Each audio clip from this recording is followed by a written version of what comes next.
Welcome back to Eden Zero, Anime Review, episode number 44. This is discussing the 44th episode of the series, which is called Darling Little Piece of Junk.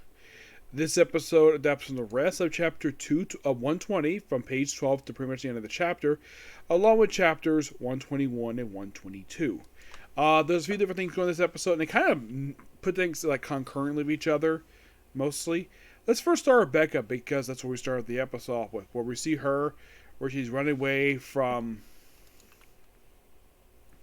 Brittany, the gas girl, running away from her, and then runs into, going to the town where it's still controlled by the robots, having humans on leashes, goes to a home appliance store, and tries to use a vacuum cleaner, and apparently it's user interfaced. And of course, Peanut does the password, but unfortunately, she looks like she's supposed to kill her, and then the cat lady built chips in, and then she goes back in time a few minutes, where she remembers the code, and uses it on her, and basically gas her up, and basically launches her up in the sky, beating her very easily. And Peanut asks, "How did you know the password? You told me in a different timeline." And then she tries to, then she puts a code on, which she, of course, mentioned that the code and the vacuum cleaner are expensive. Though she also paid for the damage to the roof, but I don't think people care about that. So then we have this little time travel testing it.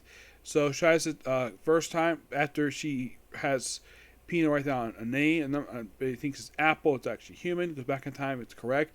And there's again, and her face starts cracking. So after doing it multiple times, it basically does have a toll on her body, and that's it for her the whole episode.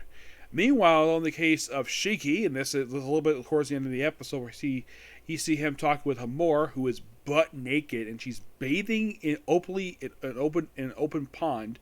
He's behind a tree, and of course they chat for a bit about, well, they're being friends, the fact they care about each, love each other, well, not romantically, of course. And of course, Shiki does some peeking unintentionally. Of course, stops staring at me, and they do got the moment here of the anime where you see her thing in the manga. When Hamor gets out of the water, you see a close up of her rear end.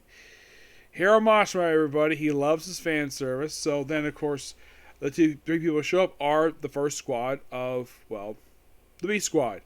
And they get easily beaten by the Titan. Well, a Titan, who works for Justice. And, of course, he ends up basically taking Hamor captive. And, well, that ends the episode for them. Yeah, that's how the episode ends with that particular scene. And thinking, okay, basically, in the case of some other people, you might think, okay, I've already talked about Rebecca, talk about Shiki and Hamura. Okay, what about the big chunk of the episode? Well, then we see, apparently, Hermit and, he's like, you think about the virus, the chance of biting him.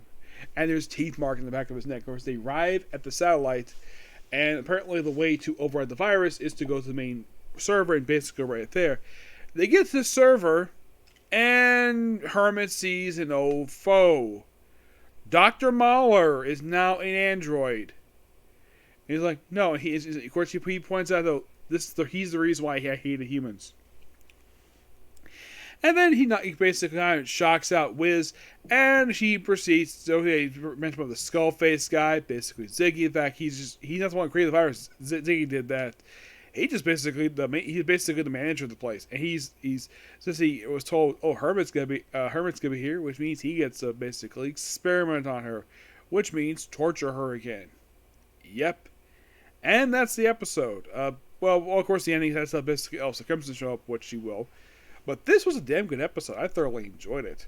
I think that the whole thing of this episode was a chance to see, Rebecca explore her ability, basically see her more naked again. Of course, Shiki, probably the first time he sees her naked.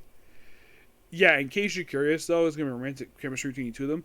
No, it's more like Shiki's probably going to be Rebecca. That's possible anyways, but who knows. But this is a good episode nonetheless. Okay, so that's a particular view. Next up is the Comic Corner, which is going to be quite interesting to talk about this one. Okay, thanks for you. Bye.